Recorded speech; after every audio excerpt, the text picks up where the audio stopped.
देखिए, सबसे पहले thank you for having me. War की अगर हम सिचुएशन देखें घूम घुमा के, it is still at the same position जो हम इतने हफ्तों से वेट कर रहे हैं सीज फायर का। और इस समय एक, जैसे मैंने बताया था पहले भी, कि क्लियर रिफ्ट नजर आ रहा है यूएस और इसराइल के बीच में आपस में, क्योंकि इनके आपस में एग्रीमेंट्स कहीं नजर नहीं आ रहे हैं। ईरान एक सिंपल पॉइंट पे अटका पड़ा है। अगर हम उसके बाकी पॉइंट्स को रिमूव करते हैं तो वो लेबनान को लेकर है कि लेबनान को इंक्लूड करना पड़ेगा सीज फायर में।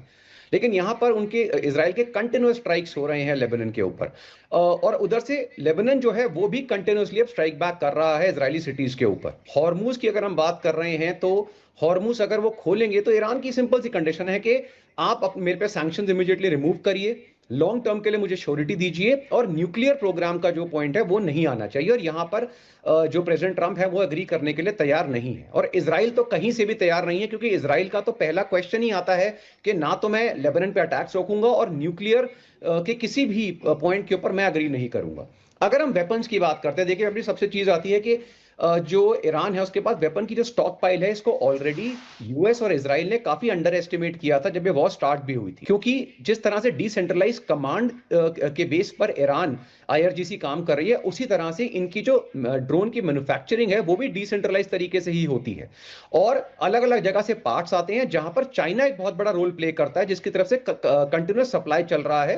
इलेक्ट्रॉनिक एंड कम्युनिकेशन इक्विपमेंट्स का, सेमीकंडक्टर्स का, सबका सप्लाई कंटिन्यूस है। यूएस और इसराइल की स्ट्राइक्स के अकॉर्डिंग जो उनकी रिपोर्ट्स हैं, उन्होंने बताया कि भाई हमने इनकी जो एंट्री पॉइंट्स हैं उन पे स्ट्राइक करा था, और इनके एंट्री पॉइंट्स को हमने ब्लॉक कर दिया है, तो जिससे ये बाहर नहीं आ सकते। लेकिन अभी कुछ दिन पहले सैटेलाइट इमेजेस में क्लियर आया है कि वहां के जो जेसीबीज हैं, ट्रक्स हैं, वो उस जगह को ओपन कर रहे हैं, और reportedly more than 50 gates open हो चुके हैं। दोबारा से ड्रोन्स की मैन्युफैक्चरिंग जो है वो उसी स्पीड से चल रही है। तो currently US is lost more than 423 individual dead और वुंडेड। इसके साथ साथ जो उनका ओवरऑल बिलियन डॉलर्स का लॉस है, मोर देन 42 प्लस एयरक्राफ्ट, अगर आप ड्रोन्स जो करंट उनके लूज हो रहे हैं तो ये नंबर और बढ़ रहा है।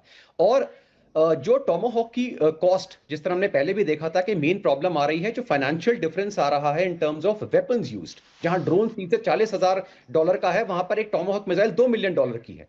अब इन्फ्लेशन के बाद वही टोमाहॉक मिसाइल मैन्युफैक्चरिंग में इनको $3.5 से $4 मिलियन की पड़ रही है।